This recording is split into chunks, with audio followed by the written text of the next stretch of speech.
दोस्तों आज हम बात करेंगे औरत को गोद में बिठाकर हम बिस्तरी करने से क्या औरत जल्दी पानी छोड़ देती है। दोस्तों हर औरत को हम बिस्तरी करने के लिए मुख्तलिफ तरह के तरीके पसंद होते हैं। हर औरत गोद में बैठकर हम बिस्तरी करना पसंद नहीं करती। कुछ औरतें घोड़ी बनकर हम बिस्तरी करना पसंद करती हैं, कुछ लेटकर हम बिस्तरी करना पसंद करती हैं, कुछ गोद में बैठकर और कुछ खड़े होकर हम बिस्तरी करना पसंद करती हैं।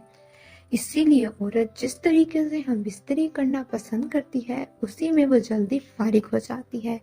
इसके लिए ज़रूरी नहीं है कि वो तरीका गोद में बिठाकर हम बिस्तरी करने का हो, खड़े होकर करने का हो या घोड़ी बनकर करने का हो। इसमें तमाम बात इंसान के अपने अंदर की ख्वाहिश की होती है। जिस तरह की ख्वाहिश होती है उसी तरह औरत को ज़्यादा लुत्फ हासिल होता है।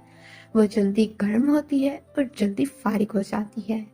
लेकिन अगर आप अपनी बीवी को मुकम्मल तौर पर मुतमईन नहीं कर पाते तो उसको हम बिस्तरी में जल्दी फारिग कराने का तरीका हमने अपनी वीडियो में मुकम्मल तौर पर बयान किया है।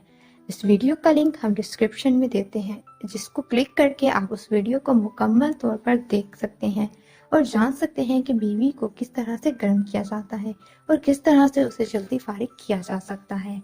उम्मीद करती हूँ आपको हमारी आज की वीडियो अच्छी लगी होगी। अगर अच्छी लगी है तो वीडियो को लाइक कीजिए, कमेंट बॉक्स में अपनी राय का इजहार कीजिए, साथ ही साथ चैनल को सब्सक्राइब कर दें ताकि नई आने वाली मालूमात आपको बर वक्त मिलती रहे।